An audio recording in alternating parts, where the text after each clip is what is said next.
Puji nama Tuhan. Salam sejahtera dalam kasih Tuhan Yesus Kristus. Keluarga GPDI El Shaddai. Kita bersyukur kepada Tuhan. Saat ini kembali kita boleh bertemu di dalam renungan singkat ini. Kita akan baca di dalam Yoel 1 sampai 3. Tetapi saya hanya akan membacakan Yoel pasal 2. Ayat 12 sampai 17. Saya baca saja ayat 13 sampai 15. Demikian bunyi firman Tuhan. Ayat 12 mulai. Tetapi sekarang juga demikianlah firman Tuhan. Berbaliklah kepadaku dan segenap hatimu dengan berpuasa dan menangis dan dengan mengaduh. Koyakkanlah hatimu dan jangan pakaianmu. Berbaliklah kepada Tuhan Allahmu, sebab Ia pengasih dan penyayang, panjang sabar dan berlimpah kasih setia. Dan Ia menyesal karena hukumannya. Siapa tahu mungkin Ia mau berbalik dan menyesal dan ditinggalkannya berkat menjadi korban sajian dan korban curahan bagi Tuhan Allahmu.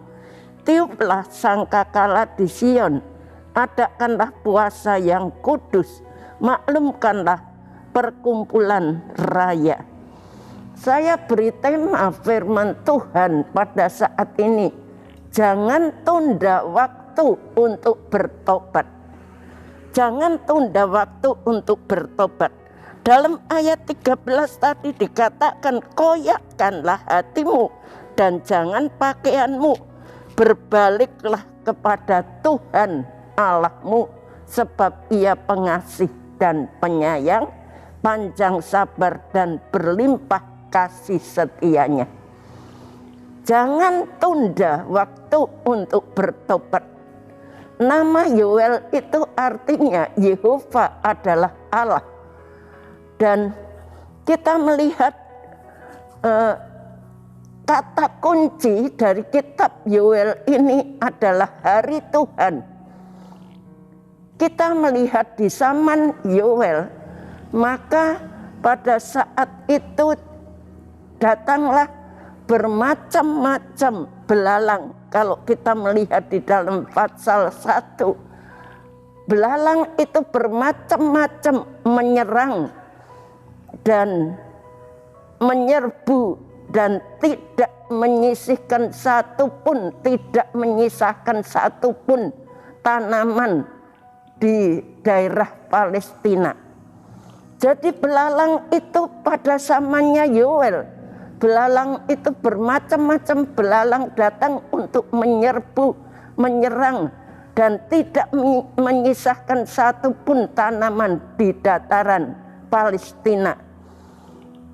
Hama belalang itu menimpa seluruh negeri sehingga tumbuh-tumbuhan rusak karena belalang itu merupakan hukuman bagi Tuhan. Kita tahu bahwa serangan ini adalah menjadi bencana nasional. Jadi bencana yang umum karena itu bukan menyerang satu rumah tangga, tetapi seluruh bangsa Israel. Sebagai dampaknya karena mereka itu karena dosa-dosa yang diperbuat manusia. Yoel pun mengingatkan umat Israel akan kedatangan hari Tuhan. Itulah sebabnya Yoel terkenal dan dikenal sebagai Nabi Hari Tuhan. Dia mengingatkan kepada bangsa Israel tentang kedatangan hari Tuhan itu. Bukan hanya belalang-belalang yang akan datang menyerang, membuat orang-orang pada saat itu menderita, tetapi hari Tuhan itu kalau datang akan lebih ngeri. Ditimpa bencana belalang itu, sudah merupakan penderitaan yang luar biasa bagi mereka, merupakan satu kengerian yang teramat dahsyat, apalagi kalau hari Tuhan itu datang. Kita tahu kalau hari Tuhan itu datang yang sesungguhnya, maka pasti akan jauh lebih dahsyat dari belalang-belalang yang datang. Jauh lebih dahsyat, dan kita tahu bagi orang yang percaya, yang taat dan setia kepada Tuhan, melakukan kehendak Tuhan, hari Tuhan itu menjadi hari kelepasan, menjadi hari yang bersukacita. Karena apa? Karena tidak akan ada lagi perkabungan atau ratap tangis atau duka cita, sebab segala sesuatu yang lama itu telah berlalu. Di dalam Wahyu 21 ayat 4 dikatakan demikian. Dan ia akan menghapus segala air mata dari mata mereka, dan maut tidak akan ada lagi. Tidak akan ada lagi perkabungan atau ratap tangis atau duka cita, sebab segala sesuatu yang lama itu telah berlalu. Kalau hari Tuhan itu datang bagi orang-orang yang taat, bagi orang-orang yang setia melakukan kehendak Tuhan, melakukan firman Tuhan, maka semua air mata itu menjadi satu kelepasan bagi orang-orang yang setia kepada Tuhan. Dan itu merupakan satu sukacita yang luar biasa, sebab Tuhan akan menghapuskan air mata dari mata kita. Sebaliknya bagi orang yang tidak percaya kepada Tuhan, yang tetap hidup dalam dosa, hari Tuhan itu menjadi malapetaka, karena penghukuman Allah akan datang ada di depan mereka. Maka sebelum itu terjadi, kita melihat harapan satu-satunya untuk mengubah malapetaka itu menjadi sesuatu yang mendatangkan kelepasan, yang mendatangkan sukacita, adalah melalui pertobatan. Harus ada pertobatan.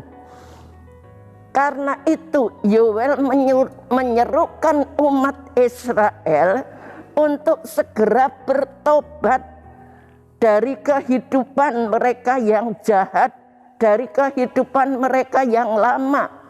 Di dalam Ibrani pasal 3 ayat 15 dikatakan demikian. Tetapi apabila pernah dikatakan, pada hari ini jika kamu mendengar suaranya, janganlah keraskan hatimu seperti dalam kegeraman. Pada hari ini kalau kamu mendengar suara Tuhan, mendengar firman Tuhan, jangan keraskan hatimu.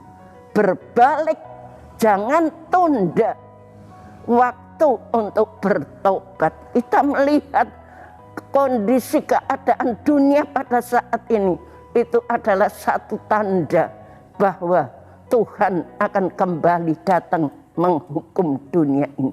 Tetapi kita yang setia, yang taat melakukan firman Tuhan, maka hari itu merupakan satu hari sukacita, hari kelepasan. Bertobat itu dalam bahasa aslinya berarti berubah dari tujuan, berbalik dari tujuan, yaitu dari jalan orang berdosa yang selama ini dijalani ke arah jalan kehendak Tuhan. Jadi kalau tadinya kita jalan di dalam perbuatan-perbuatan dosa, kita berbalik Kita kembali kepada jalan Allah yang benar. Tinggalkan semua dosa-dosa itu dan mengikuti kebenaran-kebenaran firman Tuhan.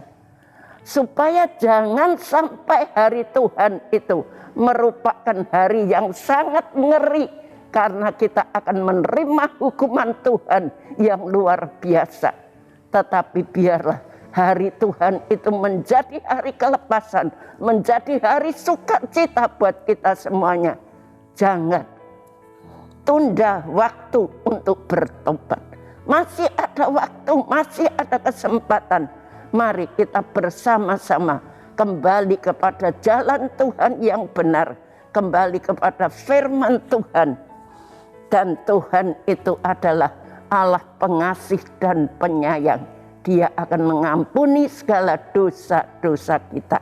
Mari kita bersyukur dan sekian firman Tuhan. Tuhan Yesus memberkati. Kita bersama-sama berdoa. Tuhan, terima kasih Engkau sudah memberikan firman-Mu buat kami semuanya. Khususnya kami juga hamba-hamba-Mu. Engkau mengajar kepada kami untuk kembali kepada jalan yang benar, kembali kepada hidup kekudusan, hidup suci menurut firman-Mu. Ampuni kalau selama ini kami tidak berkenan kepadamu Tuhan. Tolong kami semuanya supaya jangan sampai hari Tuhan itu merupakan penghukuman buat kami, tetapi hari Tuhan itu merupakan kelepasan, kebebasan, sehingga air mata yang ada itu Tuhan menghapuskannya. Terima kasih Tuhan, berkati Ibu Gembala kami, berikan kekuatan lahir batin, hikmat yang bertambah-tambah, urapan yang baru.